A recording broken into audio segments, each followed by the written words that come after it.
Seperti yang pernah dialami John Ruginting. Di dunia maya, pria ini memiliki akun Twitter yang diikuti puluhan ribu netizen. Informasi dari laman Facebooknya bahkan sering dibagi berulang kali. Padahal, yang ia sebar bukan fakta. Apa sih beritanya? Jadi dulu yang paling saya ingat itu pernah ya, waktu itu lagi ribut-ribut di Mesir waktu itu ya, lagi ada perang di Mesir. Nah, saya waktu itu nerima sebuah foto yang isinya itu ada perempuan, dia tersenyum, dalam keadaan berbaring seperti orang meninggal gitu loh. Dan di tulisan di capture-nya tertulis, inilah hebatnya wanita ini sangat soleh sehingga ketika meninggal pun dia tersenyum, dia orang Mesir gitu. Nah, saya percaya gitu aja dan langsung saya share. Nah, tapi ternyata ketahuan belakangan itu ternyata orang yang lagi latihan memandikan jenazah ternyata gitu loh. Tolong bantu aneh bedain mana yang asli bigot. Selain itu, John Ru juga pernah menjadi korban bully dari sebuah unggahan lain di akun Facebooknya. Akibatnya, ia dirisak. Dan saya ngambil duit di ATM, bukan ngambil duit ya, transfer sebenarnya di dekat rumah ada ATM. Lalu ternyata ada haters yang motret. Lalu itu dijadikan bahan bully buat saya. Dia bilang, ini John Ru nih baru ngambil uang dari hasil korupsi kayak gitu loh. Cuman ngambil uang di ATM, mereka imajinasi mereka sedemikian gitu, dan itu jadi mereka bahan.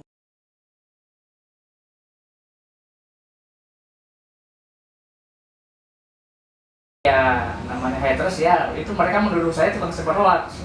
Padahal kita lihat budaya Indonesia, budaya meminta maaf dan budaya memaafkan itu sangat mahal.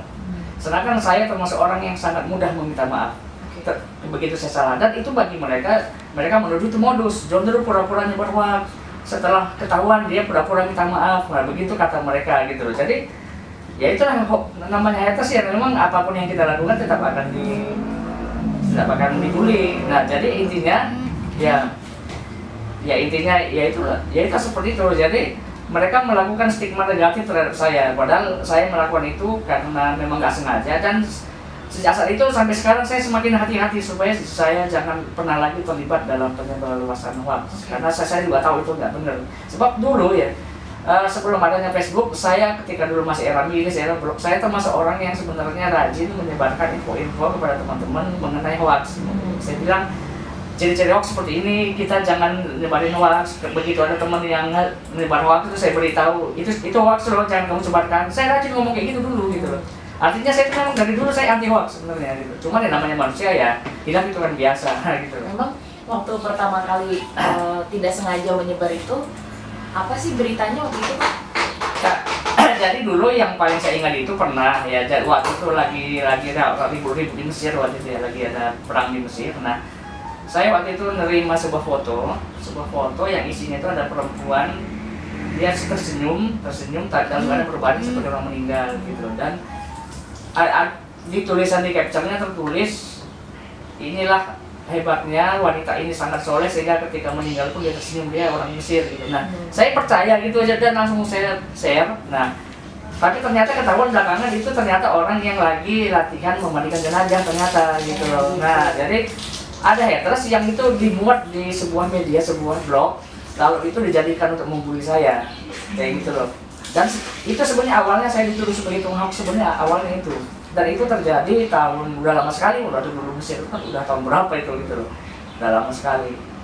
Dan Padahal tidak sengaja gitu. tidak sengaja, bahkan itu sudah saya hapus.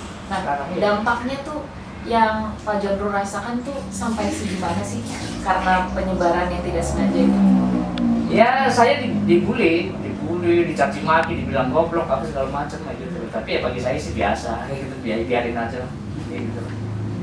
Sampai berapa tahun itu Pak John Ru dibully? Dari sekarang masih sering dibully gitu, kayak seperti itu. Karena ya itu bahkan untuk kesalahan yang tidak saya lakukan pun saya dibully. Jadi baru-baru ini ada sebuah fanpage haters yang dia fanpage palsu, dia pakai nama saya. Kemudian dia menyebarkan berita bahwa telolet adalah pendangkalan akidah, katanya gitu. Sebab itu dari bahasa Hindu yang artinya ini, tolerat itu dari bahasa Yahudi, yaitu ada trompet yang pokoknya di Islam dilarang.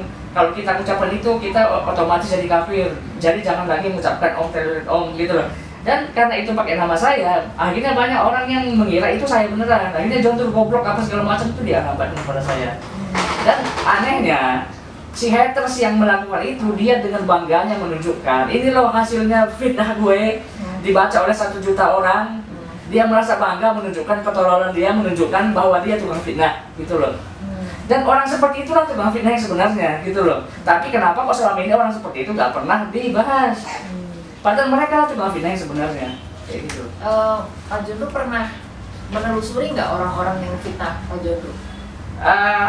Itu kebetulan di anonim, jadi dia tuh pakai nama saya, dia sendiri siapa saya sendiri nggak tahu. Cuman memang saya ada dugaan, saya kuat mengarah ke seseorang, tapi ya udahlah. Saya malas sih ngurusin yang seperti itu gitu, biarkan apa saya sih balas ya gitu loh. Oke. Nah, kalau misalnya ada yang bully, ada yang ya mendiskreditkan Pak Jondro, itu rasanya gimana sih? Gini Mbak, jadi ya, sebagai manusia memang sebagai manusiawi sih memang ya wajar kalau kita marah jengkel. Tapi saya selalu teringat kepada nasihat para ulama bahwa ketika seseorang membenci kita, sebetulnya itu urusan dia sendiri, bukan urusan kita, gitu loh. Jadi ngapain dipikirin ya gitu loh. Jadi kan ada namanya ilmu teko, apa yang kalau masuk susu maka keluar juga susu. Kalau masuk kopi keluar juga kopi. Artinya kalau ada orang yang suka mengatakan kita dengan anjing, babi dan sebagainya, sebetulnya dia itu nggak jauh beda dengan itu, gitu loh. Kita tuh kalau kita meladeni mereka, apa bedanya kita dengan mereka? Kan gitu aja sih intinya. Jadi udah sabar aja deh, gitu. Kayak gitu. Sampai sekarang yang paling